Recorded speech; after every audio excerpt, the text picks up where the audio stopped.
Today we're going to take a second look at ankle pain and recurrent ankle sprains and show you another option.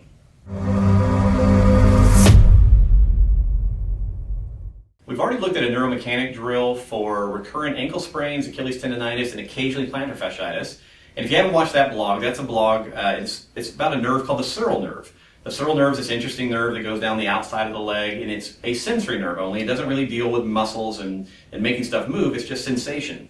Really great drill that we looked at before, again, particularly for the stuff that we've already mentioned, which is ankle sprains and Achilles tendonitis. Today what I want to do is look at a different nerve for the lower leg. This one is also often implicated when people have recurrent ankle pain or recurrent ankle injuries, and this is also a motor nerve. So it helps us control the musculature of the foot and the ankle. So the nerve that we're going to look at is called the common peroneal nerve. The common peroneal nerve comes off the common sciatic nerve. Everyone kind of knows about the sciatic nerve, big nerve that runs down the back of your leg. So the sciatic nerve is here, and you can see that it splits off in the common peroneal nerve, and then the common peroneal nerve splits off in the superficial and deep. And we have a couple of different drills, but one very specifically that I love, another neuromechanic drill that can help you, once again, floss this nerve through the surrounding tissues. If there is some type of restriction, it can be very, very helpful in getting rid of pain and also improving motor control, which is one of the reasons that we wind up teaching it a lot. So the setup for this one is very similar to the sural nerve, which is the one that we looked at previously. So I'm going to use a chair again. I mentioned this in the previous blog that if you have balance issues, if you're really tight through the lower extremity, have a lot of pain, perfectly fine to do these sitting down or even lying down. But if you are just doing this even maybe prior to a run for a warm-up or something, doing it standing may work a little bit better. So what I'm going to do is I'm going to put my foot up on the chair. Now for this particular exercise, once again, the big difference or the big thing we have to focus on is our foot and ankle position. So what I'm going to do is I'm going to point my toes down toward the floor. So I'm going to what's called plantar flex.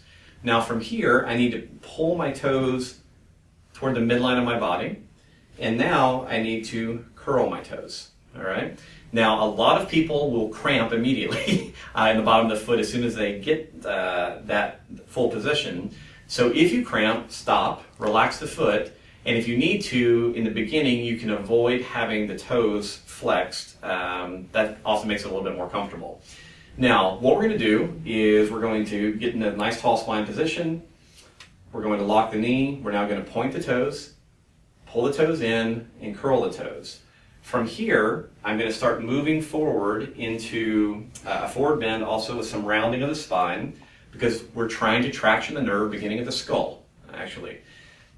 What you will feel is a weird stretch, kind of nervy sensation that may run from the outside of your knee, across the top of your lower leg, and across the top of your foot.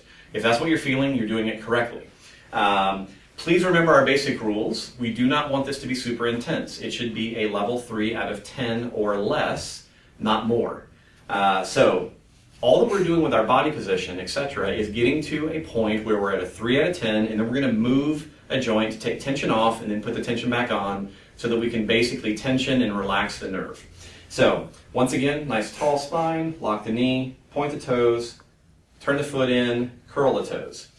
Come forward, a little spinal slump. I now have about a 3 out of 10 tension on the outside of my leg. So the first thing I'm going to do is take the tension off by bending my knee and then straightening my knee. So I'm going to do that 5 to 10 times. I'll come up, shake it out. I'm now going to repeat the same thing. Lock, point the toes, turn the toes in, curl the toes, come down. Now I'm going to go to my lumbar spine. I'm going to rotate my body toward the straight leg. So my right leg is out. I'm rotating to the right from my lower back.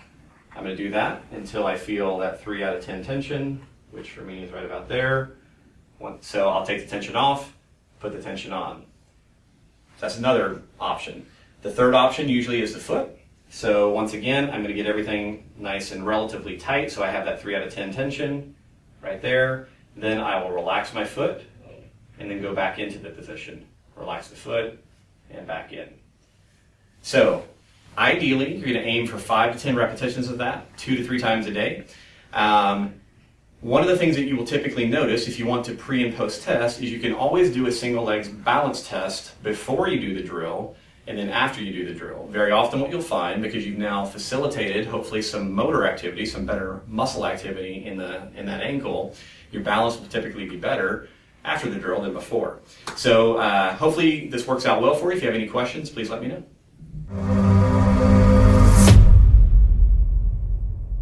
I started that way, but I don't know what happened there. You're rolling down. I am.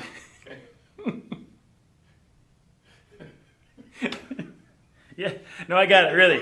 No, I'm good. I just stopped rolling halfway through. 3, 2.